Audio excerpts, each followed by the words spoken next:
summer.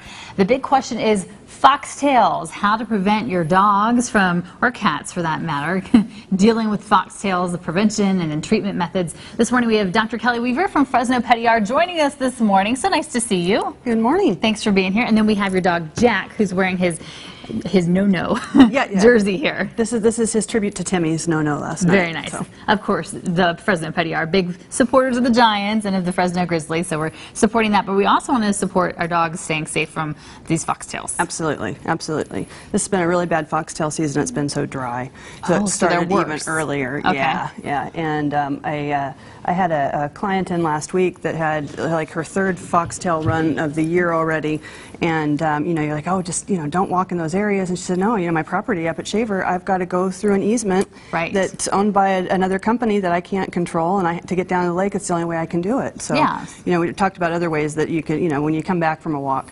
definitely check any spot, brush out their coat, in between their toes, their tails, that kind of thing. But these foxtails have a one-way ticket through your dog's body. Once they go in, they don't come back out. They just keep migrating through.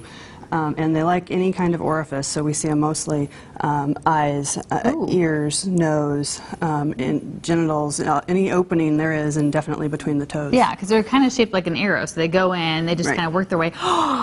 Oh my goodness, pulling them out of the nose right there. That was a bad Through one. the pads of the feet. That was huge. A really bad one. So I'd imagine you can tell your dog's in pain, and that's what when you need to get them checked out. Right, and when they get it up their nose, they pretty much don't stop sneezing. They just keep continually sneezing.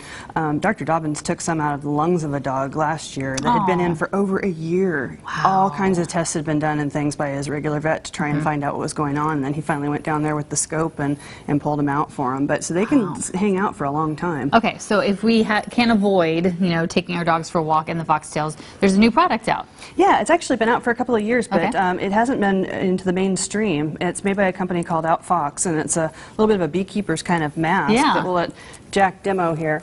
That they can actually Jack, drink. a good boy. Oh, that's pretty good. They can drink. They can drink water with it on. It hooks to their collar, and we put it on him yesterday, and he immediately went and played with his brother up and down the hallway. Didn't care one bit, and came over and tried to get a drink. He actually tried to eat with it on, which they can't do. How do they drink water out of that? They just put their face right in the stream or the water bowl, and you should see these big groups of dogs running in the fields. And so if you've got a dog that's a ranch dog that has to go and work cattle, that you're equestrian, that you have a dog that goes on the trail with you. You've got a search and rescue dog. They don't have a choice, but this is a way to protect them. Perfect. And if not, if your animal's in pain, bring them to see you. Yeah, absolutely. Don't wait on a foxtail, especially on the other side of your nose, on the other side of your ear.